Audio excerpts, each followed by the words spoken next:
Welcome to creative B talks. ഇന്ന് നമ്മുടെ കൂടെയുള്ളത് ഫൗണ്ടറായ ലത്തു ആന്തൂർ സാറാണ്. Good morning sir. Good morning to you. Sir, സൗദിയിൽ ഒരു ബിസിനസ് സ്റ്റാർട്ട് ചെയ്യാൻ ശരിക്കും ഒരു കൺസൾട്ടന്റിന്റെ ആവശ്യമുണ്ടോ? ഏതൊരു രാജ്യത്തും നമ്മൾ ബിസിനസ് ചെയ്യുമ്പോൾ അവിടുത്തെ നിയമങ്ങളും റൂൾസും റെഗുലേഷനും ഒക്കെ അറിയുന്ന ഒരാളുണ്ടാവുന്നത് നന്നായിരിക്കും. ഒരു കൺസൾട്ടന്റ് പറഞ്ഞാൽ ഇയാൾ ഹെൽപ്പ് ചെയ്യാണ്, കാരണം അവിടുത്തെ റൂൾസും റെഗുലേഷനും പ്രോസസ്സൊക്കെ അറിയുന്ന ആളെ. ഒരാൾക്ക് തനിച്ച് ചെയ്യണമെങ്കിൽ ചെയ്യാം, പക്ഷെ അയാൾ ഒരുപാട് സ്റ്റെപ്പിലൂടെ കടന്നു പോകും. ചില സ്റ്റെപ്പുകളൊക്കെ റോങ് ആയിരിക്കും, പിന്നെ തിരിച്ച് ആ സ്റ്റെപ്പ് കൂടെ തന്നെ പോകേണ്ടി വരും. ഇങ്ങനെ ചെയ്യുമ്പോൾ അയാൾക്ക് ഒരുപാട് ടൈം ലൂസാവും, പിന്നെ കോസ്റ്റും ലൂസാവും എന്നുള്ളതാണ്. അപ്പോൾ ഒരു കൺസൾട്ടന്റ് അപ്രോച്ച് ചെയ്യുമ്പോൾ ഇത് രണ്ടും എളുപ്പമാവും. We can save time and cost. ഇപ്പോൾ ബിസിനസിന്റെ കാര്യത്തിൽ എല്ലാ ബിസിനസ്സിനും നമുക്ക് കൺസൾട്ടേഷൻ ആവശ്യമുണ്ടോ, അതോ ചില ബിസിനസ്സിൽ മാത്രം നമുക്ക് കൺസൾട്ടേഷന്റെ ആവശ്യം മതിയോ? ഏത് ബിസിനസ് ആണെങ്കിലും സൗദിയിൽ പ്രോസസ്സൊക്കെ സെയിം ആണ്. അതിൻ്റെ documentation work, legal till bank account വരെ പ്രോസസ്സ് സെയിം ആണ്. പിന്നെ അവിടുന്ന് അങ്ങോട്ട് ബിസിനസിന്റെ ഓപ്പറേഷൻ അനുസരിച്ച്, നോളജ് അനുസരിച്ചാണ് മുന്നോട്ട് പോവുക.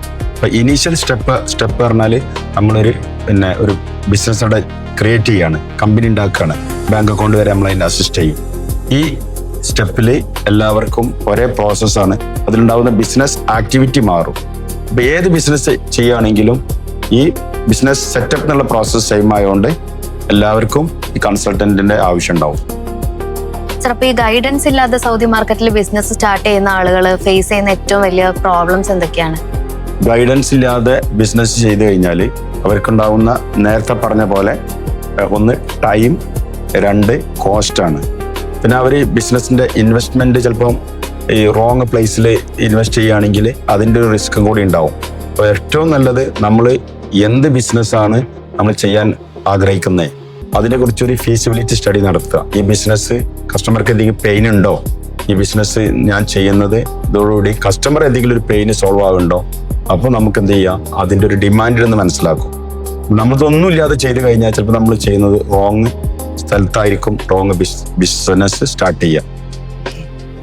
സോ അപ്പോൾ സാർ, ഈ കൺസൾട്ടേഷൻ കോസ്റ്റ് കൂടുതലാണെന്ന് വിചാരിച്ചിട്ട് ഈ കൺസൾട്ടിങ് എടുക്കാതെ നിൽക്കുന്ന ആളുകളുണ്ടോ? അത് ചില കേസിലുണ്ടായിരിക്കും. പക്ഷെ അവരെന്ത് ചെയ്യും, അവരെവിടെയെങ്കിലും സംവേർ സ്റ്റക്ക് ആകാനുള്ള സാധ്യത ഉണ്ട്. അപ്പോൾ അവർ തിരിച്ച് ഇതുപോലത്തെ കൺസൾട്ടൻ്റ് അടുത്തേക്ക് തന്നെ വരും. അപ്പോൾ പിന്നെ പ്രോസസ്സ് ഒന്നും കൂടി ഡിലേ വരും. ഏറ്റവും നല്ലത് ഒരു കൺസൾട്ടന്റിന്റെ അഡ്വൈസ് എടുത്ത് ചെയ്യുക എന്നുള്ളത് തന്നെയാണ്. സാർ, അപ്പോൾ ഓൾറെഡി നമ്മൾ ബിസിനസ് സ്റ്റാർട്ട് ചെയ്തിട്ടുള്ള ആളുകൾ ഉണ്ടാവുമല്ലോ, അപ്പോൾ അവരുടെ ഇൻ ബിറ്റ്വീൻ ആയിട്ട് നിങ്ങൾ എങ്ങനെ പ്രൊവൈഡ് ചെയ്യുന്നുണ്ടോ കൺസൾട്ടേഷൻ? ഓൾറെഡി സ്റ്റാർട്ട് ചെയ്ത ബിസിനസ്സുകാർക്ക് ഓൾറെഡി സ്റ്റാർട്ട് ചെയ്ത ബിസിനസ്സുകാർ പറഞ്ഞാൽ അവരൊന്നെങ്കിൽ പിന്നെ സൗദിന്റെ അണ്ടറിലൊക്കെ ബിസിനസ് ചെയ്യുന്ന ആളുകളായിരിക്കും. അപ്പം നമ്മളെന്ത് ചെയ്യും, ഇവിടുന്ന് നാട്ടിൽ നിന്നോ അല്ലെങ്കിൽ പുറത്തുനിന്നോ ഫോറിൻ കമ്പനി ക്രിയേറ്റ് ചെയ്തിട്ട്, അവരുടെ പേരിൽ കമ്പനി ക്രിയേറ്റ് ചെയ്തിട്ട് അവരെ നമ്മൾ പ്രോപ്പറായിട്ട് അവരുടെ പേരിൽ ബിസിനസ് ചെയ്യാൻ ഹെൽപ്പ് ചെയ്യും. കറന്റ്ലി അവർ ബിസിനസ് ചെയ്യുന്നവരായിരിക്കും, but not under their name. അതൊരു സൗദി ലോക്കൽസിന്റെ പേരിലായിരിക്കും. അത്തരം ബിസിനസ്സിനെ അവരുടെ പേരിലേക്ക് മാറ്റാൻ, ട്രാൻസ്ഫർ ചെയ്യാൻ നമ്മൾ അവരെ ഹെൽപ്പ് ചെയ്യും. സർ, ഈ സൗദിയിലെ ഫൗണ്ടേഴ്സ് ചെയ്യുന്ന ഏറ്റവും കോസ്റ്റ്ലി ആയിട്ടുള്ള ഒരു മിസ്റ്റേക്ക് എന്താണ്?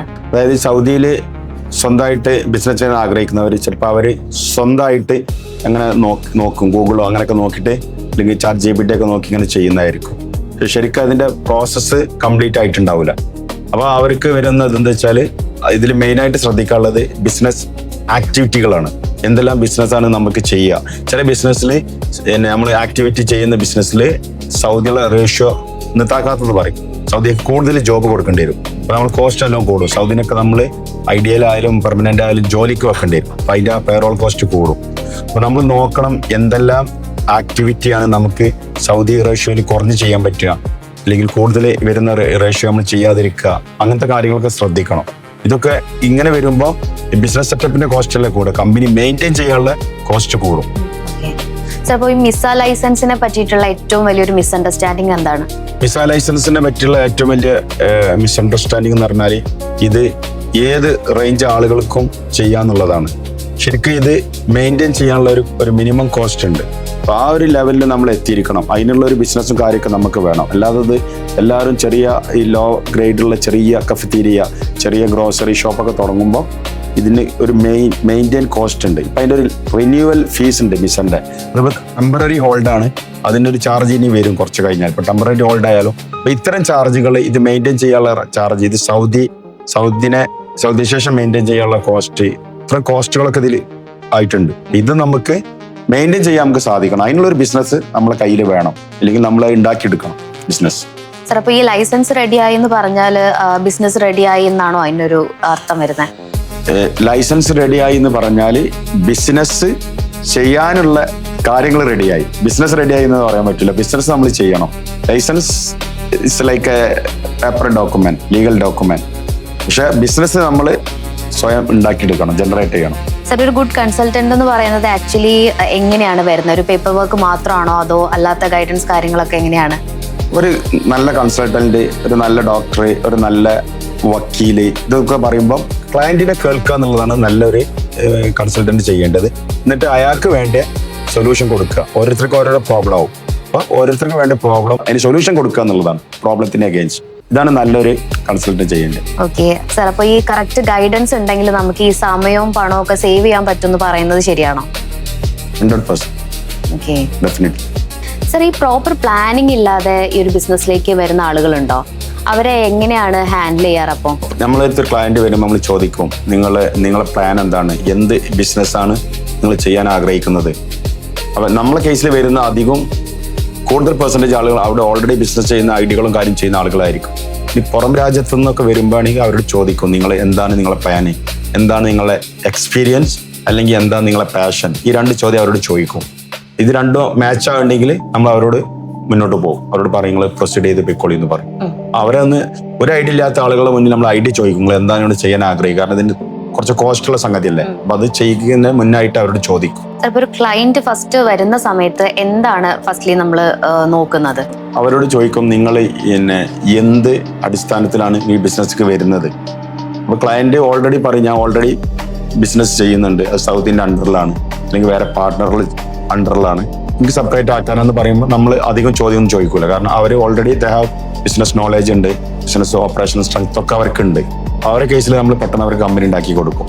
അതല്ലാതെ ഇപ്പൊ ഈ ജോലി ചെയ്യുന്ന ആളുകൾ, അല്ലെങ്കിൽ വേറെ രാജ്യത്ത് നിന്ന് വരുന്ന ആളുകൾ, അവരോട് നമ്മൾ കുറച്ച് സമയം ഇരുന്നിട്ട് അവരുടെ പ്ലാനും അവരുടെ ഡ്രീമും കാര്യവും, നേരത്തെ പറഞ്ഞ പാഷൻ, എക്സ്പീരിയൻസ് ഒക്കെ ചോദിച്ചിട്ട് അവർക്ക് സൂട്ടബിൾ ആയ ഒരു ഇൻഡസ്ട്രി നമ്മൾ പറഞ്ഞു കൊടുക്കും. സാർ, ഈ ചില ബിസിനസ്സിന് ഇപ്പൊ സ്പെഷ്യൽ ലൈസൻസിങ് അങ്ങനെ എന്തെങ്കിലും ആവശ്യമുണ്ടോ സൗദിയിൽ? യെസ്, നമ്മൾ നോർമലായിട്ട് ചെയ്യുക ഒരു ജനറൽ ലൈസൻസിങ് ആണ് എടുത്തു കൊടുക്കുക. അപ്പൊ അത് കഴിഞ്ഞിട്ട് ഇപ്പം ട്രാൻസ്പോർട്ട് ബിസിനസ്സിന് അതിന്റെ അവിടുത്തെ TGA ലൈസൻസ്, അതിന് സ്പെഷ്യൽ ലൈസൻസ് എന്ന് പറയാം, അത് വേണം. അതുപോലെ ഒരാള് ട്രെയിനിങ് ഇൻസ്റ്റിറ്റ്യൂട്ട് തുടങ്ങുകയാണെങ്കിൽ അതിന് ട്രെയിനിങ് ഇൻസ്റ്റിറ്റ്യൂട്ടിന്റെ പെർമിഷൻ വേണം. അങ്ങനെ ചില സംഗതിക്ക് സ്പെഷ്യൽ ലൈസൻസ് എന്ന് വേണം. അപ്പൊ ഈ ഫസ്റ്റ് നമ്മള് മിസ ലൈസൻസ് എടുത്ത് സിജിലെടുത്ത് ബാങ്ക് തുടങ്ങിയിട്ട് ഈ സ്പെഷ്യൽ ലൈസൻസ് കൂടി എടുക്കേണ്ടി വരും. അപ്പൊ അതിൽ പെട്ടതാണ് ട്രാൻസ്പോർട്ട്, പിന്നെ ട്രെയിനിങ്, പിന്നെ ഹോസ്പിറ്റല്, സ്കൂള്, ഇതിനൊക്കെ നമുക്ക് സ്പെഷ്യൽ ലൈസൻസ് വേണം. സാർ, ഈ സൗദിയിൽ എൻ്റർ ചെയ്യുന്നതിന് മുമ്പ് ഓരോ ഫൗണ്ടേഴ്സും ചോദിക്കേണ്ട ക്വസ്റ്റ്യൻസ് എന്തൊക്കെയാണ്? അതായത് അവര് അറിയേണ്ട കാര്യങ്ങൾ എന്തൊക്കെയാണ്? അവരറിയുന്ന കാര്യങ്ങൾ, അവർക്ക് ഫസ്റ്റ് ആയിട്ട് അവർക്ക് ബിസിനസിന്റെ നോളേജ് ഉണ്ടായിരിക്കണം, പിന്നെ ബിസിനസ് എക്സ്പീരിയൻസ് ഉണ്ടായിരിക്കണം, പിന്നെ അവരെ അവിടെ സപ്പോർട്ട് ചെയ്യാൻ ലോക്കലി അവരെ ആരെങ്കിലും പ്രൊവൈഡറോ അല്ലെങ്കിൽ സപ്ലയറോ അല്ലെങ്കിൽ എന്തെങ്കിലും നീഡ് അവർ പറഞ്ഞിട്ടുണ്ടാവും, അല്ലെങ്കിൽ റിലേറ്റീവോ ലോക്കൽ സപ്പോർട്ട് അവർക്ക് ഉണ്ടെങ്കിൽ ഒന്നും കൂടി നല്ലതായിരിക്കും. സാർ, ഇപ്പൊ ഈ കൺസൾട്ടന്റും അതേപോലെ ഒരു ഗൈഡൻസ് പ്രൊവൈഡറും തമ്മിലൊരു ഡിഫറൻസ്, അതായത് നമ്മളിപ്പോൾ ഒരു സർവീസ് പ്രൊവൈഡറും തമ്മിലൊരു ഡിഫറൻസ് എങ്ങനെയാണ് വരുന്നത്? ഇപ്പൊ നമ്മളെ കേസിൽ നമ്മളൊരു ക്ലയന്റ് വന്നു കഴിഞ്ഞാൽ അയാൾക്ക് ഇപ്പൊ നേരത്തെ ചോദിച്ച സ്പെഷ്യൽ ലൈസൻസ് വേണോ, അങ്ങനത്തെ എന്തെല്ലാം ഈ മുന്നോട്ടുള്ള കടമ്പകളുണ്ട് അതൊക്കെ നമ്മൾ ഇവരെ ഹെൽപ്പ് ചെയ്ത് കൊടുക്കും. അവർക്ക് ജസ്റ്റ് അവർ കമ്പനി രജിസ്റ്റർ ചെയ്തിട്ട് ബാങ്ക് അക്കൗണ്ട് ഉണ്ടാക്കിയിട്ട് നമ്മൾ അവർ വിടല്ലേ ചെയ്യാൻ. നമ്മൾ എന്ത് ചെയ്യും, അവർക്ക് അവരെ പർപ്പസ് ട്രാൻസ്പോർട്ട് ആണെങ്കിൽ ട്രാൻസ്പോർട്ട് റിലേറ്റഡ് ആയിട്ടുള്ള TGA ലൈസൻസ് അതിന്റെ എൻഡ് വരെ ആ സപ്പോർട്ട് അവർക്ക് കൊടുക്കും. അവരുടെ ഒരു ബിസിനസ് ഉണ്ടാവും. ഇപ്പൊ ഒരാൾക്ക് റെസ്റ്റോറന്റ് ആണെങ്കിൽ അധിക ഫോർമാലിറ്റി ഒന്നും ഇല്ല, ഒരു റെസ്റ്റോറന്റ് ഓപ്പൺ ആക്കിയിട്ട് അതിന്റെ അടുത്ത മുനിസിപ്പാലിറ്റി ബൽദിയ ലൈസൻസ് എടുത്തു കഴിഞ്ഞാൽ അവർക്ക് ഓപ്പൺ ആക്കാൻ പറ്റും. അങ്ങനെ അവർ ഓരോ ക്ലയന്റിനും അവരുടെ റിക്വയർമെന്റ് ഉണ്ടാവും, അതിന്റെ എൻഡ് വരെ നമ്മൾ അവരെ കൂടെ നിൽക്കും. അതാണ് നമ്മൾ ചെയ്തു കൊടുക്കുന്നത്. ബാക്കി പ്രൊവൈഡേഴ്സ് ചിലപ്പോൾ ആ പെർട്ടിക്കുലർ ഏരിയ പ്രൊവൈഡ് ചെയ്ത് അവർ ചിലപ്പം ചെയ്യുന്ന മിസ്സായി പോകും. സോ നമ്മൾ അവരെ എൻ്റെ കൂടെ കസ്റ്റമർ എൻഡ് വരെ നിൽക്കും. അത് കഴിഞ്ഞിട്ട് ചിലപ്പോൾ അവർക്ക് കമ്പനി മന്ത്ലി മെയിൻറ്റെയിൻ ചെയ്യാനുള്ള PRO വർക്ക്, GRO വർക്ക് അതൊക്കെ നമ്മൾ ചെയ്തും കൊടുക്കും. ഈ ബിസിനസ് സെറ്റപ്പ് കഴിഞ്ഞാലും ഓൺ ഗോയിങ് സപ്പോർട്ട് കൊടുക്കുന്നുണ്ടോ? നമ്മളിപ്പോ ഒരു കമ്പനി ക്രിയേറ്റ് ചെയ്ത് പിന്നെ മാനേജ് ചെയ്യുക അല്ലെങ്കിൽ മെയിൻറ്റെയിൻ ചെയ്യുക എന്നുള്ള കുറച്ച് സാധാരണക്കാരന് ബുദ്ധിമുട്ടുള്ളതാണ്. അപ്പൊ നമ്മൾ അതിന്റെ എല്ലാ പോർട്ടലും പിന്നെ റിന്യൂവല്, പിന്നെ ആളുകളുടെ എംപ്ലോയി വിസ ട്രാൻസ്ഫർ അങ്ങനത്തെ കുറേ കാര്യങ്ങൾ അവിടെ ഉണ്ടാവും ലോക്കലിയുള്ള. അതിന് നമ്മൾ PRO വർക്ക് GRO വർക്ക് എന്ന് പറയാം. ഇത് നമ്മളെ സ്ഥിരം ക്ലയന്റിനും മന്ത്ലി ഒരു ചാർജ് ഇട്ട് ചെയ്ത് കൊടുക്കും. ഇനി പുറത്തുള്ള ആളുകൾക്ക് അത് നമ്മൾ ചെയ്ത് കൊടുക്കുന്നുണ്ട്. സർ, ഈ ലോങ് ടേം ആയിട്ട് ക്ലയൻസിനൂടെ വർക്ക് ചെയ്യുന്ന സമയത്ത് കണക്ഷനും നെറ്റ്വർക്കും പിന്നീട് ഹെൽപ്പ് ചെയ്യാറുണ്ടോ? ഡെഫിനറ്റ്ലി. ഇപ്പം നമ്മളെ ഒരു 80% ക്ലയൻറ്റും റെഫറലാണ്. കാരണം നമ്മൾ അവരോട് ഇങ്ങനെ ലോങ് ടേം വർക്ക് ചെയ്യുന്നതുകൊണ്ട് അവർ വേറെ ക്ലയൻറ്റിനെ അവർ റെഫർ ചെയ്യും. അപ്പം പിന്നെ അതുമല്ല, നമ്മൾ ഏത് ഇൻഡസ്ട്രിയിലാണെങ്കിലും നമ്മൾ ക്ലയൻ്റ് എപ്പോഴും ലോങ് ടേമിൽ നമ്മൾ വർക്ക് ചെയ്യാൻ റെഡി ആയിരിക്കണം. ഷോർട്ട് ടൈം പറഞ്ഞാൽ അത് ലൈഫ് കുറവായിരുന്നു. അപ്പം നമ്മളെ ക്ലയൻറ്റിലൊക്കെ അധികം 80% റെഫറൽ വഴിയാണ് വരുന്നത്. അവർ ഓൾറെഡി സാറ്റിസ്ഫൈഡ് ആയ ആളുകൾ ഇവർക്ക് റെഫർ ചെയ്യും. പിന്നെ ഓൾറെഡി ക്ലയൻ്റായിട്ടുള്ള റിലേഷൻ നമ്മൾ മെയിൻറ്റെയിൻ ചെയ്യാറുണ്ട്. സർ, അപ്പോൾ ഈ പ്രോപ്പർ ഗൈഡൻസ് കൊണ്ട് ഒരു ബിസിനസിന്റെ ഔട്ട്കം കംപ്ലീറ്റ്ലി ചേഞ്ച് ചെയ്ത ഏതെങ്കിലും എക്സാമ്പിൾസ് അങ്ങനെ എന്തെങ്കിലും ഉണ്ടോ? അപ്പോൾ ഈ എസ്പെഷ്യലി ലോക്കൽ അല്ലാത്ത ആളുകൾ ബിസിനസ് ചെയ്യുമ്പോൾ നമ്മൾക്ക് ഈ നമ്മളുടെ ലോക്കലിലുള്ള ആളുകളാകുമ്പോൾ നമുക്ക് കണക്ട് ചെയ്യാൻ സാധിക്കും അവിടെയുള്ള ആളുകളെ. അപ്പം അങ്ങനെ കണക്ട് ചെയ്യുമ്പോൾ ഇവർക്ക് ഒരുപാട് പിന്നെ നഷ്ടങ്ങളൊക്കെ ഒഴിവായി കിട്ടിയിട്ടുണ്ട്. കാരണം ചില ഡീല് അവർ ചെയ്യാൻ പോകുന്നത് ചിലപ്പോൾ ഇത് കറക്റ്റ് ആയിരിക്കില്ല, എന്തെങ്കിലുമൊക്കെ ഇതുള്ളതായിരിക്കും. അപ്പം അങ്ങനത്തെ അതുകൊണ്ടൊക്കെ നമ്മളെ ഇടപെടൽ കൊണ്ട് നമ്മളിങ്ങനെ അതിൻ്റെ കറക്റ്റ് ടീംസിനെ നമ്മൾ അവരെ എന്താ പറയുക നെറ്റ്വർക്ക് ചെയ്തുകൊണ്ട് അവർക്ക് ഒരുപാട് കോസ്റ്റും സമയവും അവർക്ക് സേവ് ആയിട്ടുണ്ട്. സർ, അപ്പോൾ ഈ ഒരു പ്രോപ്പർ ഗൈഡൻസ് കൊണ്ട് എന്തെങ്കിലും പ്രശ്നത്തിലായിട്ടുള്ള കമ്പനീസിനെ അല്ലെങ്കിൽ അതുപോലത്തെ സിറ്റുവേഷന് ഓവർകം ചെയ്യാൻ പറ്റിയിട്ടുണ്ടോ? അങ്ങനത്തെ എന്തെങ്കിലും എക്സാമ്പിൾ? എസ്പെഷ്യലി പാർട്ട്നേഴ്സ് ഒക്കെ ഉള്ള ഇഷ്യൂകൾ എങ്ങനെ അവര് നമ്മൾ ഇരുന്നിട്ട് അതിൻ്റെ ഒരു രണ്ടാളെ പ്രോബ്ലം കേട്ടിട്ട് അതിന് അവരുടേതായ ഒരു സൊല്യൂഷൻ കൊടുത്തിട്ടുണ്ട്. അത് ഒരു 4-5 കേസ് നമ്മൾ അതിന് ചെയ്ത് കൊടുത്തിട്ടുണ്ട്. അപ്പോൾ അതിന് ഉചിതമായ ഒരു പ്രോപ്പറായിട്ടുള്ള ഡിസിഷന് ഒരു വിൻ ഡീല്, രണ്ടു കൂട്ടർക്കും ലൂസും വിന്നും ഇല്ലാതെ ഒരു എന്താ ചെയ്യുക അങ്ങനത്തെ ഒരുപാട് കേസ് ഒരു 3-5 കേസുകൾ നമ്മൾ ചെയ്ത് കൊടുത്തിട്ടുണ്ട്.